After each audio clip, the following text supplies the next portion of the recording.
Sorry guys, I'm short. Hey,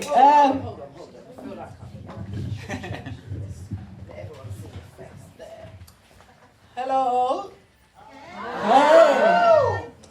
English people say Sibele, Turkish people say Kibele. Kibele. She's the goddess too. So when you introduce Sea Blues, I thought when you said goddess, I was getting up my chair. I said, oh my God, how am I going to follow this goddess? But Kibele is a mother goddess. Yes. And in the time, back in the time, men sacrificed their balls for her.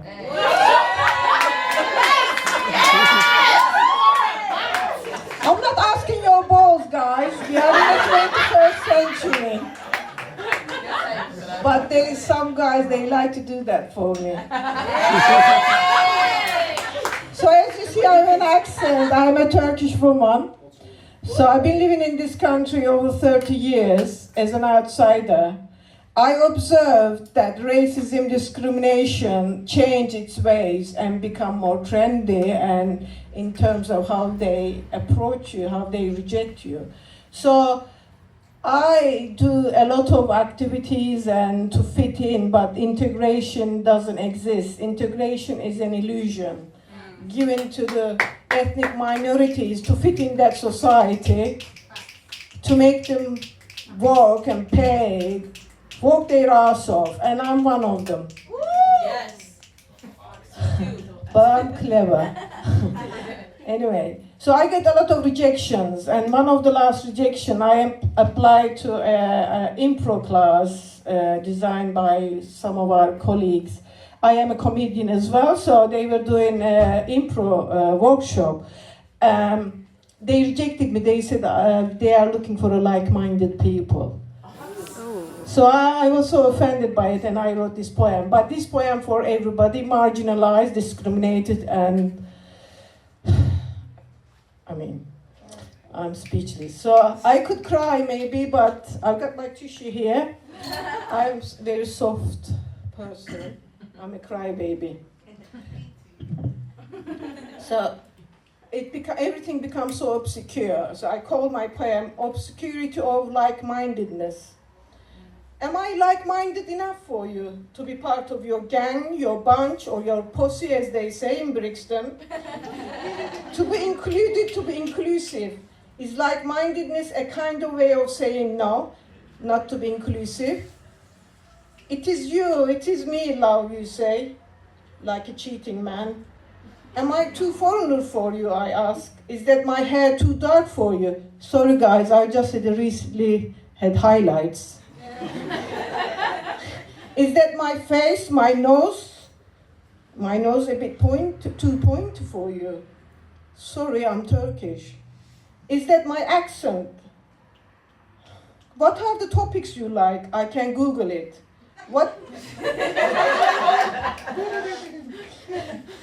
is worthy to cover in your like-minded gatherings with your like-minded crowd like you fuckers? I can Google again. Google is so useful. What does it take to be like-minded like you, bitch? I can fucking Google that too. Google is so useful and inclusive. Is my hair too dark for you? Sorry guys, I just had highlights recently. I'm not lying. Or my skin is not the right shade for your like-mindedness. It's not you, it's me, babe, you say again and again like a self-indulgent cheating man. Sorry guys, no offense. Am I too young, too old, too eccentric, too weird, not hip enough, nor trendy, too ethnic, too straight off the boat? Or he meant right off the boat? What a motherfucker he was. As he described me once. Found out what the fuck it was by Googling again. Have I ever told you Google is so useful? Thank God for Google, I think appreciatively. I was so uniquely hurt, overly raged, heart sank at the thought of so unfamiliar to those feelings I reflect. Was I too conspicuous to be inconspicuous? I ponder. Big fucking words for a fucking foreigner, I guess. Thoughts are racing, draining to meet the expectations, to lose me at stake. My heart like a war zone in motherland, torn apart.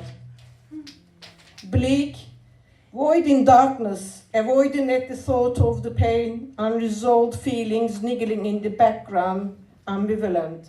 Just fucked up, as they say.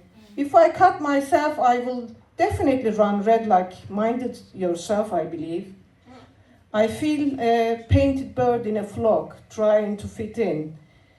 Being picked relentlessly, God knows how many fucking times. I don't usually swear because I am a good Muslim girl.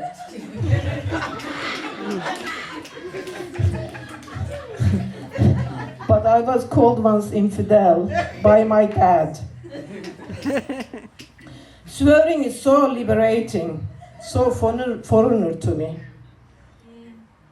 Being pushed out again and again, we are in the same journey, I plead. Don't you fucking get me, screaming in my head silently. I am you, let me in, I say faintly, with a poker face. Thank you!